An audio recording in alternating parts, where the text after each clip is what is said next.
Welcome to our channel Laiduka. সকলোকে আমাৰ channel লাইডুকালৈ স্বাগত জনাইছোঁ।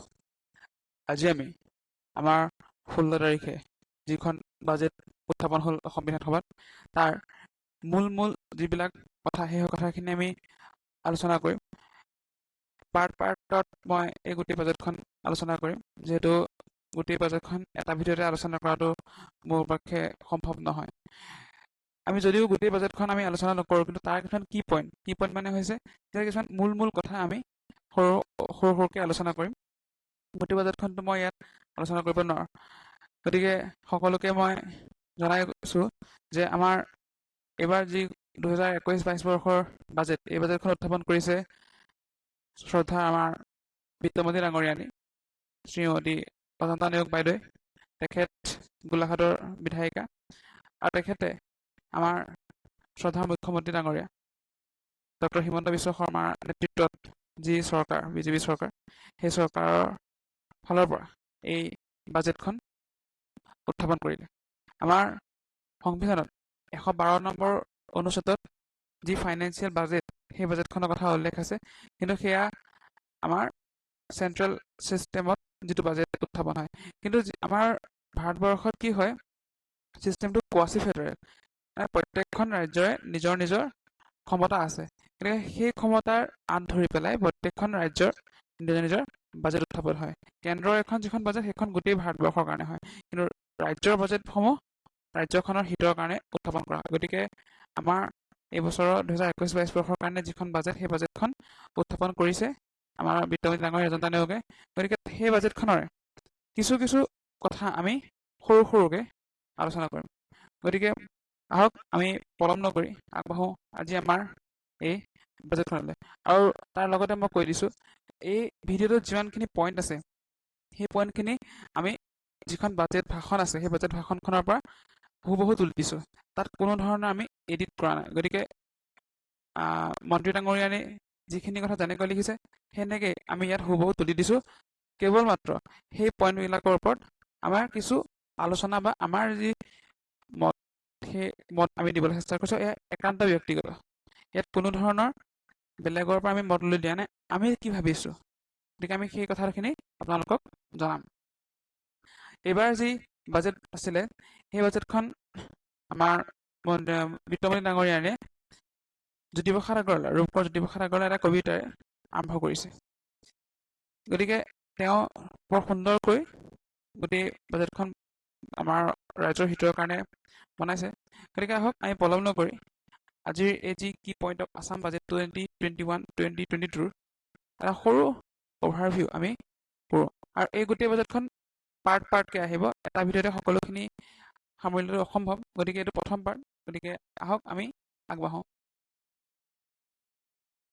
আৰু লগতে আমাৰ লাইডুকা চেনেলটো যদি এতিয়াও ছাবস্ক্ৰাইব কৰা নাই, প্লিজ ছাবস্ক্ৰাইব কৰিব আৰু কাষৰ সেই বেল আইকনটো টিপিবলৈ নাপাহৰিব। গতিকে প্ৰথমতে আছে আমাৰ, মই ক'ব বিচাৰিছোঁ ৰাজ্যৰ বিত্তীয় অৱস্থা, ষ্টেটছ ইকনমিক কণ্ডিশ্যন। ৰাজ্যৰ বিত্তীয় অৱস্থাৰ ওপৰত যদি মই চাবলৈ যাওঁ, তেতিয়াহ'লে আমাৰ যি 2015-16 বৰ্ষৰ বিত্তীয় বৰ্ষ আছিলে, তেতিয়া 16 বৰ্ষত আমাৰ বিজেপি চৰকাৰ আহিছে, তাৰ আগত কংগ্ৰেছ চৰকাৰ আছিলে। সেই বৰ্ষত আমাৰ যি ঘৰুৱা উৎপাদনৰ মুঠ যি উৎপাদন আছিলে, সেয়া আছিলে 2,27,959 কোটি টকা। এইটো আছিলে 2015-16 ফাইনেন্সিয়েল ইয়েৰত। এতিয়া ঘৰুৱা উৎপাদন, GSD মানে হৈছে গ্ৰছ ষ্টেট ডমেষ্টিক প্ৰডাক্ট, যি ঘৰুৱা উৎপাদন হৈছিলে। তাৰ বিপৰীতে যি 19-20 বৰ্ষত হ'ল, এইবাৰ 20-21 বৰ্ষত হৈছে। গতিকে এইটো ইয়াৰ পিছৰ বৰ্ষত গম পোৱা যাব। কিন্তু 19-20 বৰ্ষত কিমান হৈছে, সেইটো যথেষ্ট পৰিমাণে উন্নত হৈছে। আৰু উন্নত হৈ পেলাই কিমান হৈছেগৈ, 3,51,318 কোটি টকা। এইটো কি হৈছে, বাঢ়িছে।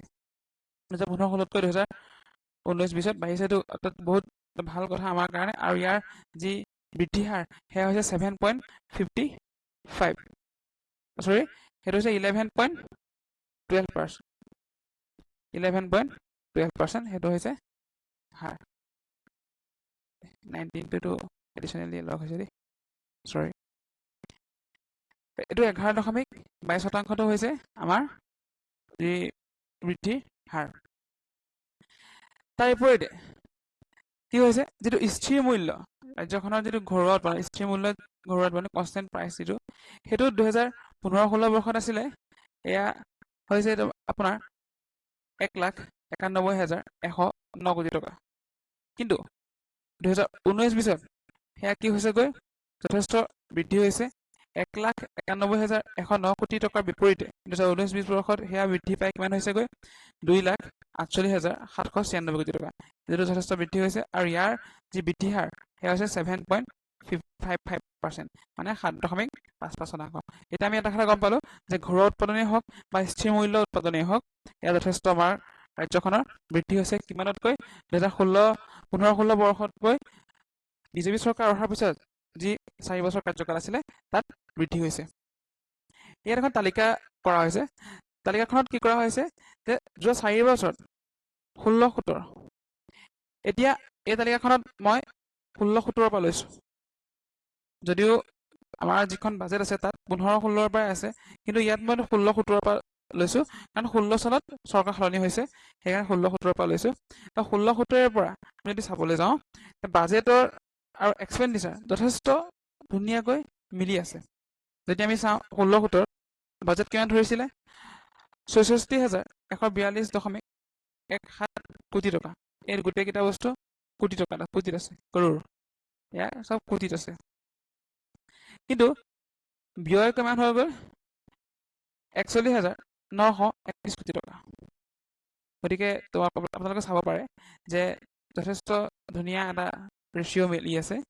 বাজেট যিমান ধৰিছে তাতকৈ ব্যয় কম হৈছে। যদি ব্যয় বাঢ়ি যায় তেতিয়া আমি যে কওঁ ঘাটি বাজেট, তেতিয়া ঘাটি বাজেট হয়। কিন্তু এই গোটেইকেইটা বৰ্ষ যদি আপুনি চাই, ক'ত আপোনালোকে ঘাটি বাজেট নেদেখিব। আপুনি আমাৰ বাজেটখনত ব্যয় কিমান হ'ব এবছৰত, বাজেটখনৰ মূল লক্ষ্যটোৱেই হৈছে যে এবছৰত ব্যয় কিমান হ'ব চৰকাৰে, তাৰোপৰি চৰকাৰখনে কেনেকৈ ক'ত খৰচ কৰিব, সেই গোটেইখিনি কথা বাজেটখনত থাকে।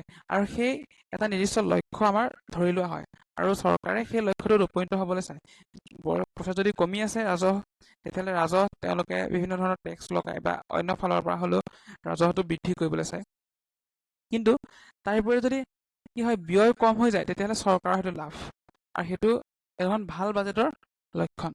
বাজেটখন যদি ভাল নহয়, তেতিয়াহ'লে বাজেটতকৈ কি হৈ যাব, এক্সপেণ্ডিচাৰ হ'ব, সেইখন ঘাটি বাজেট হ'ব। কিন্তু ইয়াত আমি যদি চাবলৈ যাওঁ, আপোনালোকে দেখিছে যে 16-17 কিমান হ'ল, 17-18 দেখিছে 85,922.69 কোটি টকা আছিলে বাজেটৰ আয়, মানে বাজেটখন বনোৱা হৈছিলে। কিন্তু ব্যয় কিমান হৈছেগৈ, 65,386.45। তেনেকৈ 18-19 চাওক, 19-20 চাওক, আমি গোটেইকেইটাকে যদি চাওঁ,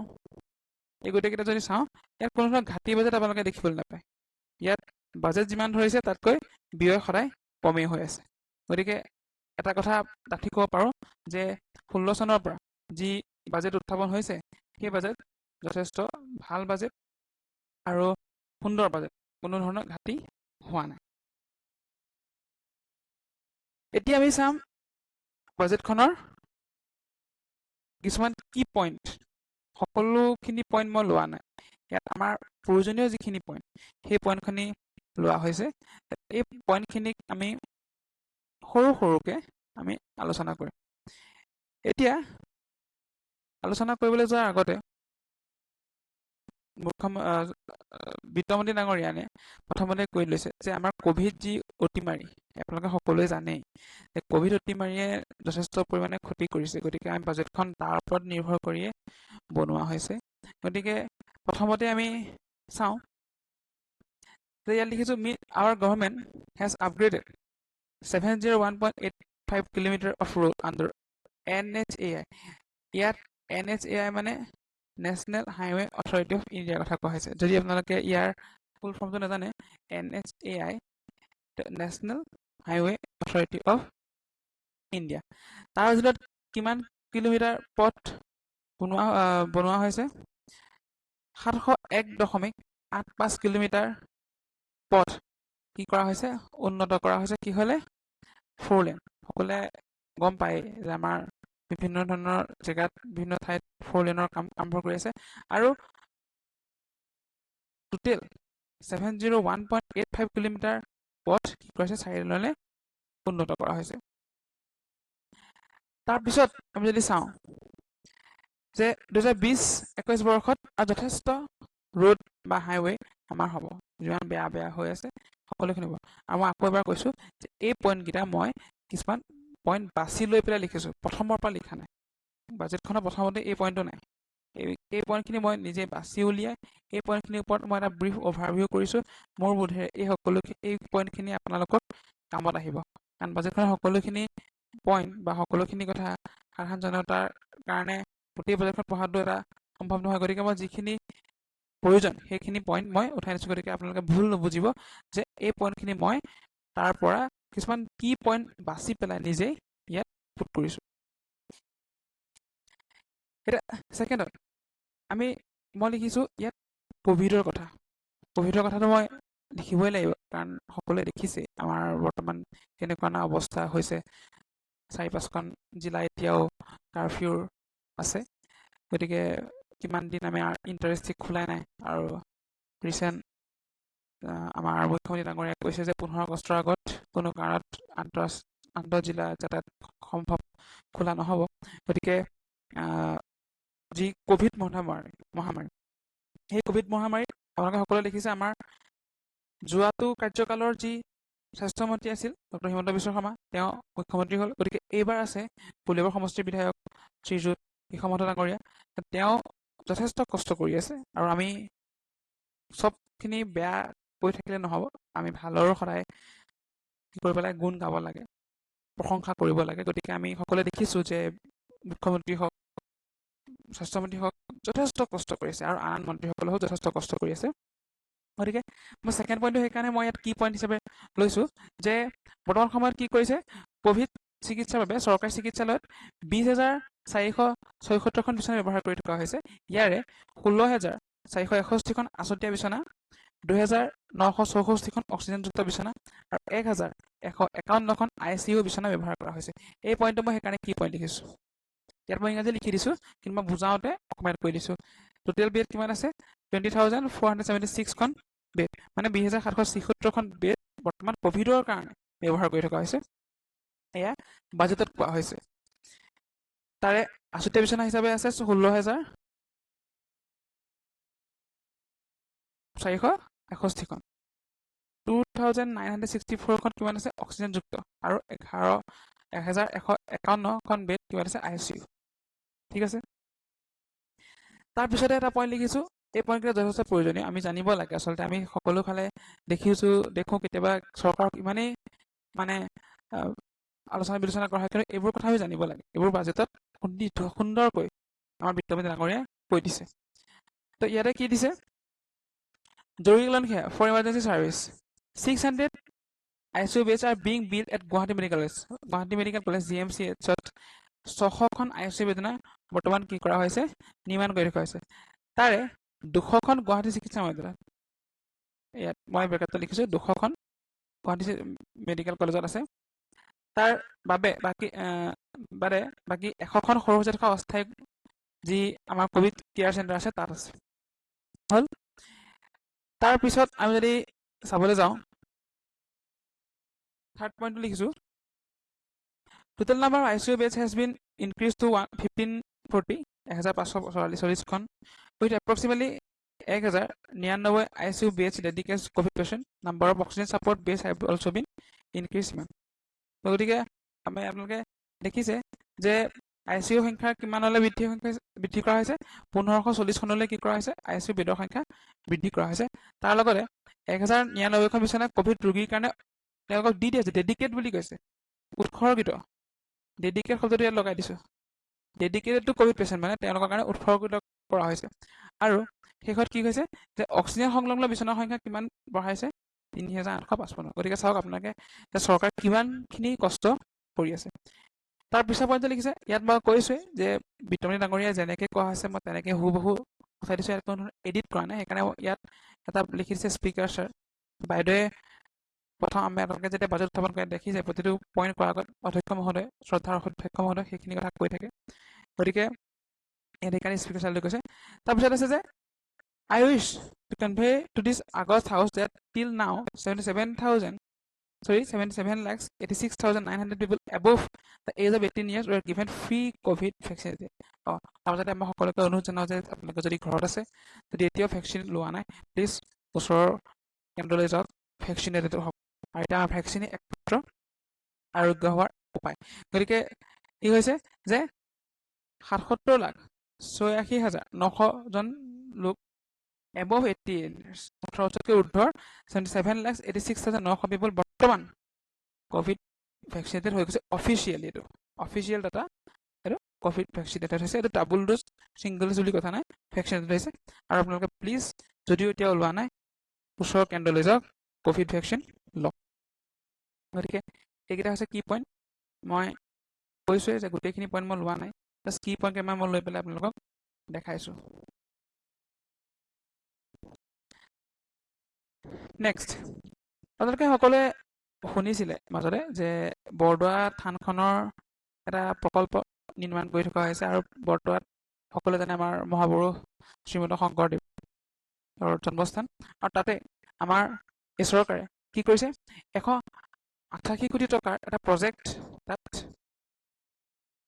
বনোৱাৰ চেষ্টা কৰিছে প্ৰকল্প এটা বৰ্তমান প্ৰকল্প বনাই হৈ গৈছে তাত কিমান কোটি টকা আছে 188 কোটি টকা গুৰুজনাৰ পবিত্ৰ স্থানত তেওঁ প্ৰাণকণ এটা গঢ়ি তুলিব সৃষ্টি সংস্কৃতি গৱেষণা কৰিলে এটাও তাত বনাব মূল নামঘৰজন ভাগ বনাবই গতিকে টোটেল ব্যয় কিমান আছে 188 crore 188 কোটি টকা নেক্সট এতিয়া আপোনালোকে এই পইণ্টকেইটা খুব প্ৰয়োজনীয় Honorable Chief Minister has decided to set up 4 new police battalion তেওঁ কৈ আছে মাজতে খুব এইটো নিউজত আছিলে পুলিচ বেটেলিয়ন তেওঁ set up কৰিব আৰু 4 new forensic laboratories গতিকে পুলিচ বেটেলিয়ন আৰু ফৰেনচিক লেবৰেটৰী তেওঁ কি কৰিছে তৈয়াৰ কৰিব বুলি কৈছে বনাব আৰু তাতে যথেষ্ট পৰিমাণৰ চাকৰি ওলাব employment avenues will be generated there also তাত যথেষ্ট ধৰণৰ নিবনুৱাসকলৰ কাৰণেও সুবিধা হ'ব তেওঁলোকে তাতে নিবনুৱাৰ যি সমস্যা সেই সমস্যা দূৰ কৰিবৰ কাৰণেও এইটো এটা বহুত সুন্দৰ পদক্ষেপ তাৰপিছত আমি এই পইণ্টটো মই কিয় লিখিছোঁ এই পইণ্টটো লিখাৰ এটা মূল কথাটো হৈছে যে ড্ৰাগছ এটা প্ৰজন্ম শেষ কৰি দিছে এটা প্ৰজন্ম সম্পূৰ্ণৰূপে ড্ৰাগছৰ কবলত পৰিছে আৰু সেই প্ৰজন্মটো শেষ হোৱাৰ লগতে তেওঁলোকৰ ঘৰখন পৰিয়ালটো সম্পূৰ্ণভাৱে শেষ কৰিছে বিজেপিৰ যি 21 চনত চৰকাৰ আহিলে আমাৰ শ্ৰদ্ধাসকলে মাননীয় ডক্টৰ হিমন্ত বিশ্ব শৰ্মা যেতিয়া মুখ্যমন্ত্ৰী হ'ল তেওঁ মুখ্যমন্ত্ৰী হোৱাৰ পিছত তেওঁলোকে আপোনালোকে দেখিছে যে ড্ৰাগছৰ যি বেহা সেইটো সম্পূৰ্ণৰূপে শেষ কৰিবলৈ তেওঁ উঠি পৰি লাগিছে আৰু ইয়াৰ কাৰণে আমি তেওঁৰ প্ৰশংসাৰ পাত্ৰটো হৈ আৰু কৃতজ্ঞ আচলতে জীৱনভৰ আমি কৃতজ্ঞ হৈ থাকিব লাগে যে যি ড্ৰাগছৰ কবলত পৰিছিল সেই যি ড্ৰাগছৰ কবলত পৰা লোকসকলৰ পৰা তেওঁলোকে যাতে সম্পূৰ্ণভাৱে এটা সুস্থ যুৱ প্ৰজন্ম জন্ম দিব পাৰে তাৰ বাবে হিমন্ত বিশ্ব শৰ্মা ডাঙৰীয়া নেতৃত্বৰ চৰকাৰখনে বৰ্তমান লাগে মানে আজিৰ কথাটো কোৱা নাই বাজেটখন বনোৱাৰ সেই সময়লৈকে 135 crore 135 কোটি টকাৰ মূল্যৰ নিচাযুক্ত দ্ৰব্যৰ ড্ৰাগছ জব্দ কৰিছে আৰু এই পইণ্টটো মই সকলোৱে জানে যদিও লিখিছোঁ যে যিজন লোকে কেইটকা মানৰ লোভত নপৰি ড্ৰাগছ ধৰা পেলালে তেওঁৰ হৈছে কাৰ্বি আংলঙৰ শ্ৰী বৰসিং বে তেওঁ কি কৰিছে আমাৰ অসম চৰকাৰে তেওঁক প্ৰশংসাটো কৰিছে লগতে কি প্ৰমোট কৰিলে তেওঁ হোমগাৰ্ড আছিলে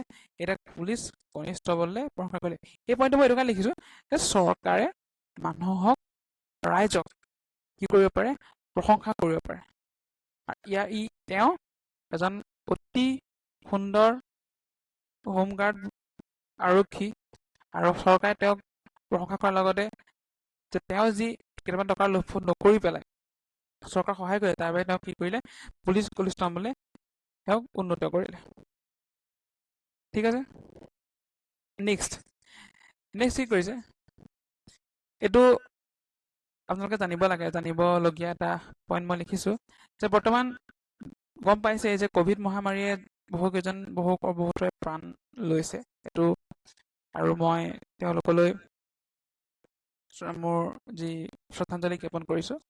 আমাৰ চৰকাৰে অসম চৰকাৰে কি কৰিছে, COVID-19 বাবে পিতৃ মাতৃক হেৰুওৱা যিসকল শিশু তেওঁলোকৰ বাবে এটা নতুন স্কিম মুকলি কৰিছে, চিফ মিনিষ্টাৰ শিশু সেৱা স্কিম, মুখ্যমন্ত্ৰীৰ শিশু সেৱা আঁচনি। আৰু লগতে যিসকলৰ স্বামী কোভিডত মৃত্যুবৰণ কৰিছে তেওঁলোকৰ কাৰণেও এটা কৰিছে মুখ্যমন্ত্ৰী COVID-19 বিধৱা সাহায্য আঁচনি। তেওঁলোকৰ কাৰণেও এটা কৰিছে chief minister COVID-19 widow support scheme.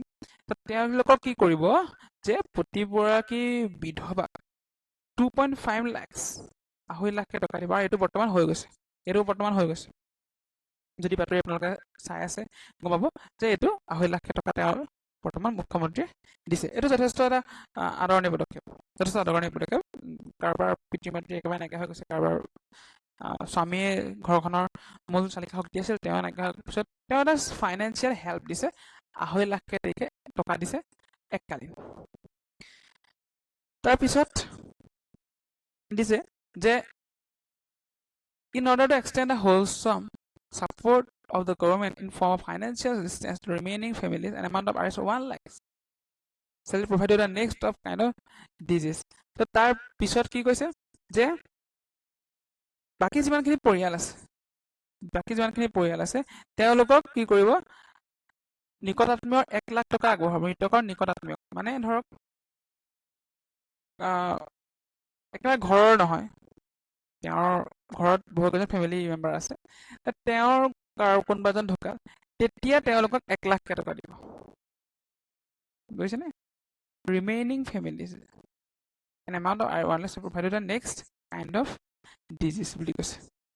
যে বাকী থকা যিমানখিনি পৰিয়াল থাকে তেওঁলোকে সাহায্য হিচাপে কি কৰিব, এটা 1 লাখ টকা মৃতকৰ নিকট আত্মীয়ক প্ৰদান কৰিব।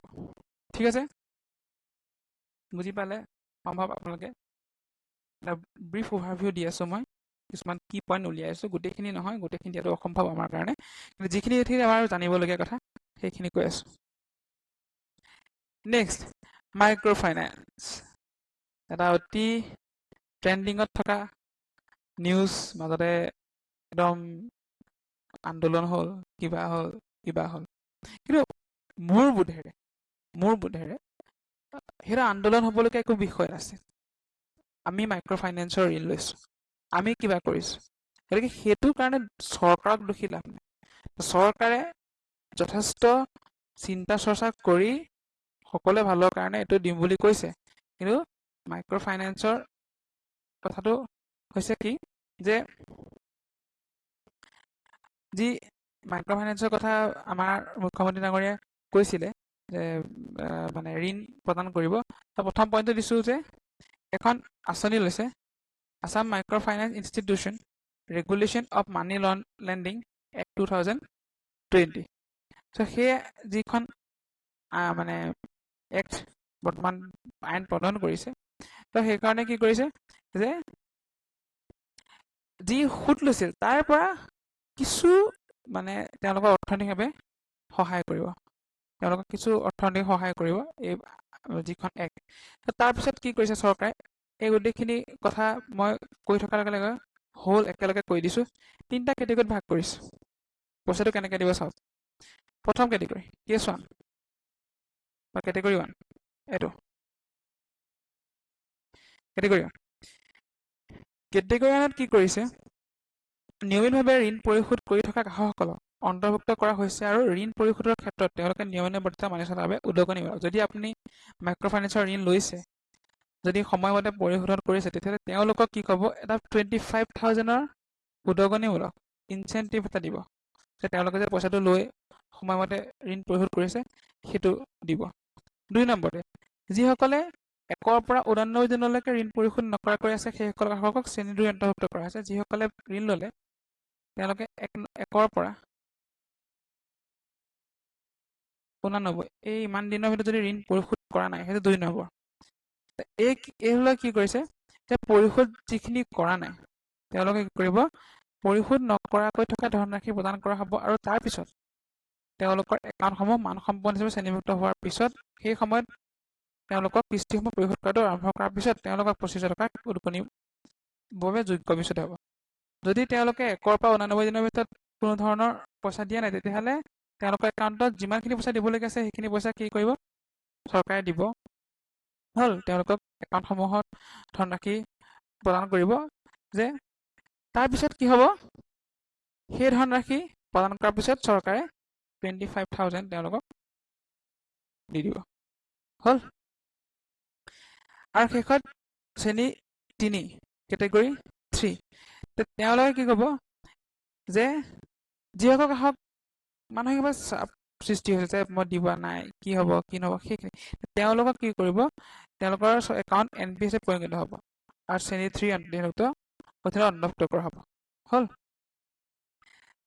কি হ'ব তেওঁলোকে কি কৰিব এই আঁচনিত পাবলৈ হ'লে তেওঁলোকে এখন প্ৰপত্ৰ পূৰণ কৰিব লাগিব প্ৰথম কথা প্ৰপত্ৰ পূৰণ কৰাৰ পিছত মাইক্ৰ' ফাইনেন্সৰ যিখিনি ঋণদাতা যিসকলে দিবলগীয়া আছিল এতিয়া কি হ'ব কিছুমান নীতি নিয়মৰ দ্বাৰা তেওঁলোকৰ নীতি নিয়মে পৰিচালিত হ'ব যিখিনিয়ে একেবাৰে দিয়া নাই যিখিনি চাপত আছে আৰু এই গোটেইখিনি কাম কৰিবলৈ টোটেল আমাৰ পইচা কিমান লাগিব 4,000 কোটি টকাতকৈ অধিক ঋণদাতাৰ পৰা প্ৰত্যক্ষভাৱে ঋণ ধাৰকসকল গ্ৰহণকাৰীসকলক হস্তান্তৰ পৰা লাখ লাখ ঋণ গ্ৰহণ কৰা লোক ইয়াত তাৎক্ষণিকভাৱে উপনীত টোটেল কিমান লাখ কিমান হাজাৰ কোটি টকা পাব 4,000 কোটি টকা মাইক্ৰ' ফাইনেন্সৰ সেই যিসকলে পইচাটো লয় তেওঁলোকে পাব এই আইনখনৰ জৰিয়তে চবেই নাপায় 3টা কেটেগৰী আছে সেই 3টা কেটেগৰীত ধুনীয়াকৈ বুজাই দিয়া হৈছে যে এইখিনি কাম কৰিলে তেওঁলোকে পাব নেক্সট তাৰপিছত আহি গ'ল আনএমপ্লয়মেণ্ট নিবনুৱা যুৱক যুৱতী এতিয়া নিবনুৱা যুৱক যুৱতীসকলে কৈ আছে 1 লাখ চাকৰি কেতিয়া দিব কিন্তু ৰিচেণ্টলি আকৌ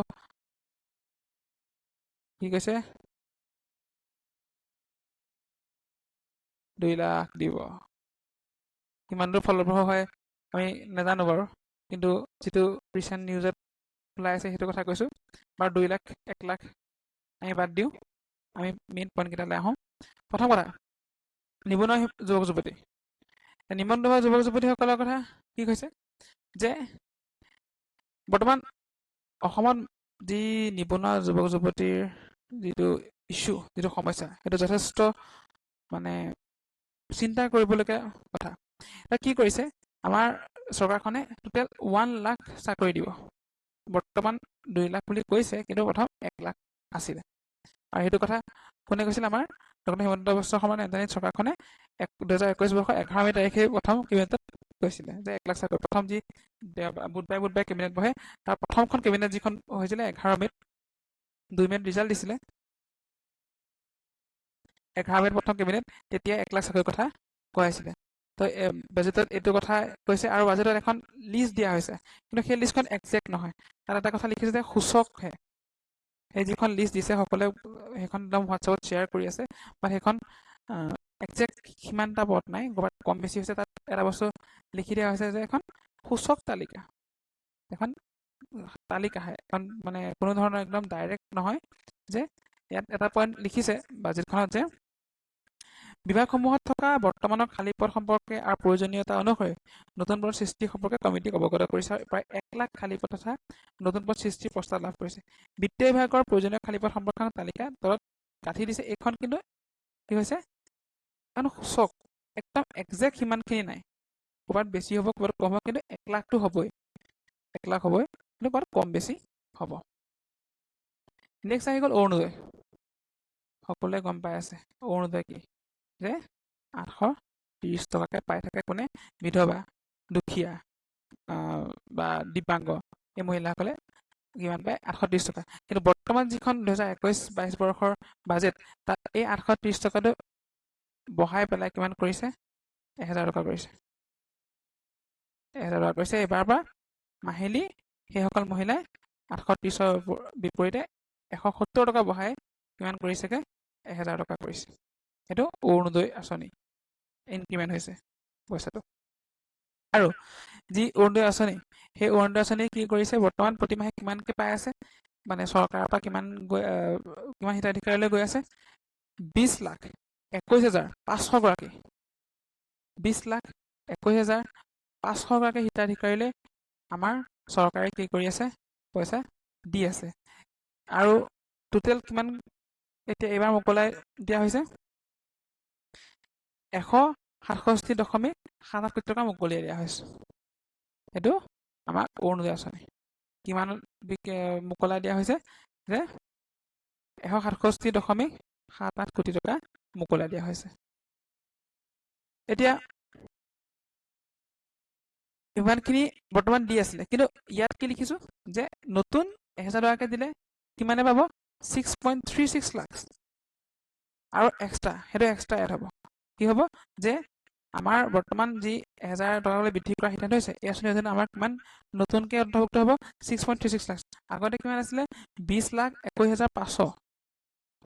আগতে আছিলে 830 টকা পাই আছিলে 20,21,500 ইমানে পাই আছিলে। ইয়াৰ লগত আৰু কিমান এড হ'ল 6,36,000 এক্সট্ৰা এড হ'ব। গতিকে আকৌ চাগে সম্ভৱ প্ৰচেছ আহিব, নতুন আকৌ প্ৰপত্ৰ পূৰণ হ'ব। গতিকে আগতকৈ আৰু কিমান এড হ'ব বুলি কৈছে 6.5 লাখ, মোটামুটি 6.5 লাখ, যে 6.5 লাখ লোক আৰু এক্সট্ৰাকৈ এড হ'ব আৰু 1000 টকাকৈ দিয়া হ'ব এইবাৰ। ঠিক আছে, নেক্সট এতিয়া ইয়াত লিখিছোঁ 18 কোটি টকা for particular scheme as per of our committee to flood free Assam government proposes to strengthen this embankment and convert them into road come embankment. It is proposed to strengthen and convert 1000 km of embankment in Brahmaputra and Barak Valley into road come embankment in the current year towards the end. An amount of 1000 crore will be spent. ঠিক আছে, এতিয়া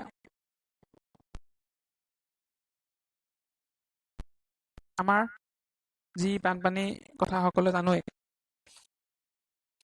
এই বানপানীৰ ওপৰতো আমাৰ বাজেটত এইবাৰ কি কৰিছে কথা কোৱা হৈছে যে বৰ্তমান যি বানপানীৰ ৰোধ কৰিবলৈ চৰকাৰে ব্যৱস্থা লৈছে সেইটো যথেষ্ট শলাগ ল'বলগীয়া। এইবাৰ বানমুক্ত অসমৰ কাৰণে আমাৰ চৰকাৰ টোটেল 1000 কোটি টকা খৰচ কৰি কি কৰা হ'ব যে ব্ৰহ্মপুত্ৰ আৰু বৰাক উপত্যকাৰ 1000 কিলোমিটাৰ মাথাউৰি পথ তথা মাথাউৰি চলিত বৰ্ষতে কি কৰিব শক্তিশালী কৰি তুলিব। মানে আগৰ যি মাথাউৰি আছিলে সেই মাথাউৰিবিলাক কি কৰিব শক্তিশালী কৰি তুলিব। ঠিক আছে, সেইটো টোটেল কিমান আছে বৰাক আৰু ব্ৰহ্মপুত্ৰ ভেলি মিলি এইবাৰ 1000 কিলোমিটাৰ দৈৰ্ঘ্য আছে আৰু খৰচ কিমান হ'ব 1000 কোটি টকা চৰকাৰে খৰচ কৰিব। এইটো বাজেটত এইবাৰ উত্থাপন হৈছে।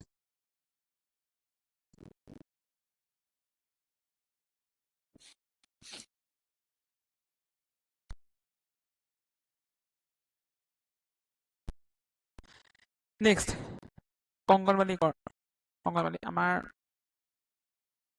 যি সৰু ছাত্ৰ ছাত্ৰী বা যাৰ নতুনকৈ জন্ম হৈছে তেওঁলোকক অংগনবাড়ীলৈ পঠোৱা হয়। স্কুলত যোৱাৰ আগতে অংগনবাড়ী পঠোৱা হয় আৰু সেইটো আমাৰ শিক্ষা জীৱনৰ একদম প্ৰথম খোজ। আমি সকলো অংগনবাড়ী গৈছোঁ, তেওঁলোকেও গৈছে। গতিকে অংগনবাড়ীলৈ পঠোৱা হোৱাৰ যি এটা টেণ্ডেঞ্চি যিহেতু কমি গৈছে বৰ্তমান, কিন্তু সেইটো আকৌ বঢ়াবৰ কাৰণে চৰকাৰে এটা বিশেষ ভূমিকা লৈছে। ভূমিকাটো কেনেকুৱা ধৰণৰ প্ৰথম কথা যে 1000 মডেল অংগনবাড়ী কেন্দ্ৰ আকৌ কি কৰিব চৰকাৰে বনাব। বৰ্তমান এভেইলেবল হৈ আছে যে 1000টা মডেল অংগনবাড়ী কেন্দ্ৰ বৰ্তমান কি কৰিছে আকৌ আমাৰ নতুনকৈ বনাব মডেল। সেইটো মডেল তাত বেলেগতকৈ বেলেগ থাকিব। আৰু কি হ'ব এই কেন্দ্ৰসমূহৰ নিৰ্মাণ কাৰ্য কোনে চাব ডেপুটি কমিশ্যনাৰ, মানে এখন জিলাৰ উপায়ুক্তই চাব। তেনেদৰে উপায়ুক্তই সেই অংগনবাড়ী কৰ্মীসকলৰ যি নিৰ্মাণ কাৰ্য সেই গোটেইখিনি তদাৰক কৰিব। 2 নম্বৰতে কৈছে যে আমাৰ 10,000 নতুনকৈ আৰু এনেকুৱা ৰাজ্যখনত আৰু 10,000 নতুন অংগনবাড়ী কেন্দ্ৰ স্থাপন কৰিব আৰু সেইটো কাৰ দ্বাৰা ট্ৰেন্সফাৰ হ'ব ডেপুটি কমিশ্যনাৰ উপায়ুক্তৰ দ্বাৰা সেই পইচাটো ট্ৰেন্সফাৰ হ'ব। হ'ল আৰু এই গোটেইখিনি বস্তু মানে অংগনবাড়ীখিনিৰ কাৰণে টোটেল পইচা ধৰিছে 13.50 কোটি টকা।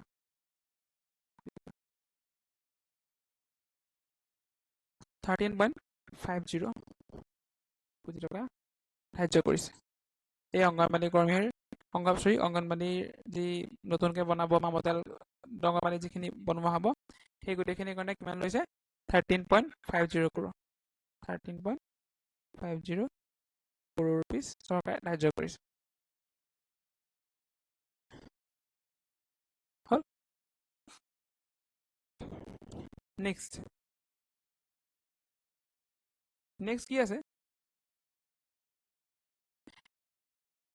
আমাৰ নিবনুৱাসকলে যাতে ঘৰত থাকি তেওঁলোকে খেতি বাতি কৰিব পাৰে, তো সেই গোটেইখিনি কামৰ কাৰণে কি কৰিছে চৰকাৰে এটা বিশেষ পদক্ষেপ লৈছে। আৰু এইটো আমি চৰকাৰক শলাগ ল'বলগীয়া। যদি এইটো যদি প্ৰপাৰলি ইমপ্লিমেণ্ট হয় এইটো যথেষ্ট এটা ভাল কথা,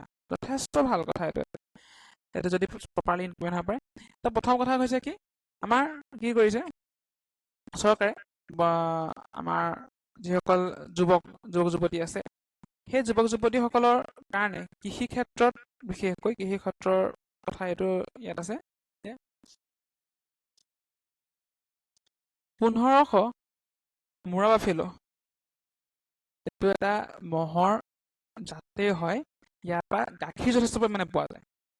এই 1500 মুৰা বাফেলো কি কৰিব, মানে ম'হ কি কৰিব চৰকাৰে তাক দিব,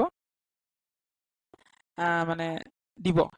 হ'ল 1500 মুৰা ম'হ কি কৰিব, 10জন প্ৰগতিশীল দুগ্ধ পালকক সহায় কৰাৰ উদ্দেশ্যে চৰকাৰে কি কৰিব 200খন যোগ্য দুগ্ধ কোঅপাৰেটিভ ছ'চাইটিলৈ কি কৰিব বীজ প্ৰদান কৰিব। আৰু এইটো 4 কোটি টকা দিছে। মানে এই ম'হ পালন কৰিবলৈ যি দুগ্ধ পালক গাখীৰ উৎপাদন কৰিব পাৰে তেনেকুৱা আত্মসহায়ক গোট কিছুমানলৈ চৰকাৰে কি দিব, মানে বীজ প্ৰদান কৰিব। আৰু তাৰ কাৰণে টোটেল 4 কৰোৰ টকা বাজেটত ধৰিছে। মানে ম'হৰ যি দুগ্ধ পালক সেই তেওঁলোকলৈ যি গোট হিচাপে যদি আমি কৰিবলৈ যাওঁ তেতিয়া আমাৰ এইটো ভাল এটা স্কোপ যে চৰকাৰে টোটেল 4 কোটি টকা এবাৰ তাত ধাৰ্য কৰিছে। নেক্সট একেটা বস্তুৱে যে আমাৰ যি বিজ্ঞানসন্মত পদ্ধতি আছে সেই বিজ্ঞানসন্মত পদ্ধতিৰ জৰিয়তে আৰু মাইকী কুকুৰা উৎপাদনৰ কাৰণেও কি কৰে গোট গঠন কৰিব বিচাৰে, তাৰ সুবিধা চৰকাৰে প্ৰদান কৰিব। আৰু এটা ভাল বস্তু ইয়াতে মই লিখিছোঁ যে at the same time when we are grappling a COVID pandemic we will take steps to enhance pig production। আমি গাহৰি ফাৰ্মৰ কথা চিন্তা কৰিব পাৰোঁ। আৰু গাহৰি ফাৰ্মৰ কাৰণে চৰকাৰে কি কৰিছে, আমাৰ যুৱক যুৱতীসকলক সহায় কৰিব। কি এনেকৈ সহায় কৰিব যে গাহৰি ফাৰ্ম কৰিবলৈ কি কৰিব, প্ৰতি বছৰে 2 লাখ গাহৰি উৎপাদন কৰিবলৈ চৰকাৰে 100টা ব্ৰিডিং শ্ব' মানে যিয়ে গাহৰি উৎপাদন কৰিব, যিয়ে ধৰক ভালকৈ পঢ়ি শুনি পেলাই গাহৰি কেনেকৈ উৎপাদন কৰে এইটো প্ৰপাৰ পৰ্যায়ত হ'ব লাগিব। তেনেকুৱা গোটসমূহক চৰকাৰে 100টা গোট তেনেকৈ বাছি ল'ব আৰু তেওঁলোকক ফাণ্ড প্ৰভাইড চৰকাৰে কৰিব। কিহৰ কাৰণে, গাহৰি ফাৰ্ম। তেনেকুৱা 100টা এনেকুৱা ব্ৰিডিং শ্ব' গোট তেওঁলোকে বাছি ল'ব আৰু গাহৰি ফাৰ্ম কৰিবৰ কাৰণে তেওঁলোকে আমাৰ যুৱক যুৱতীসকলক কি কৰিব, ফাণ্ড প্ৰভাইড কৰিব। গতিকে আমি 2টা বস্তু পালোঁ, বহুত ভাল বস্তু যে ম'হৰ পৰা গাখীৰ যিটো দিয়ে সেই ম'হটো মানে পালন কৰিবলৈ দুগ্ধ পালকসকলক তেনেকৈ আত্মসহায়ক গোট খুলিব দিছে আৰু তাত তেওঁলোকে চৰকাৰে বীজ প্ৰদান কৰিব। দ্বিতীয়তে গাহৰি ফাৰ্মৰ কাৰণে তেওঁলোকে যিমান ব্ৰিডিং শ্ব' গ্ৰুপ আছে সেই গোটবিলাকক তেওঁলোকে প্ৰভাইড কৰিব। গতিকে এইখিনি আছিলে আমাৰ আজিৰ মানে অসম বাজেটৰ কিছুমান কি পইণ্ট। মই গোটেইখিনি লোৱা নাই, অলপ লৈছোঁ। মই ছেকেণ্ড পাৰ্টত আকৌ অলপ ল'ম, তেনেকৈ গোটেইখিনি লোৱা নাই, আপোনালোকে ভুল নুবুজিব। গতিকে এইখিনি হৈছে আমাৰ আজি এইবাৰ 2021-22 বৰ্ষৰ বাজেটৰ এটা পাৰ্ট। ইয়াৰ পিছত আৰু বহুতখিনি আছে, মই সেইখিনি নেক্সট পাৰ্টত আপোনালোকৰ আগত দাঙি ধৰিম। গতিকে এইখিনিয়ে ক'লোঁ, হোপ আপোনালোকে অসমীয়াত কওঁতে গোটেইখিনি বুজি পালে। গতিকে আমাৰ এই যিখন বাজেট, এই বাজেটখন সম্পূৰ্ণৰূপে এখন আমাৰ আত্মনিৰ্ভৰশীলৰ কাৰণে খুব ভাল, অংগনবাড়ী শিক্ষাৰ ক্ষেত্ৰত ভাল। ক'ভিড মহামাৰীৰ কথা ক'লোঁ, ক'ত ভেকচিনেটেড হৈছে। আৰু প্লিজ আকৌ কৈছোঁ, যদি ভেকচিন লোৱা নাই ভেকচিন লওক সকলোৱে। গতিকে এইখিনিয়ে কৈ মই মোৰ আজি এই যি অসম বাজেট 2021-22 বৰ্ষৰ প্ৰথম পাৰ্টটো সামৰণি মাৰিছোঁ। Thank U.